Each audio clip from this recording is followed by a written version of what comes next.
Hello guys and welcome to the channel. Today I'm going to show you how you can perform reverse Google image search on your Lenovo Tab M7.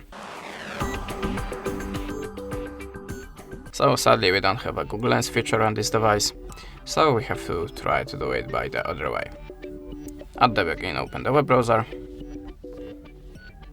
then go to the google.com like here, and it's very important step and it's necessary. Click on the three-dot icon and choose desktop site. Now tap on the camera icon and choose upload a file. Allow permissions to the files and choose your photo that you want to search in the Google, like this one.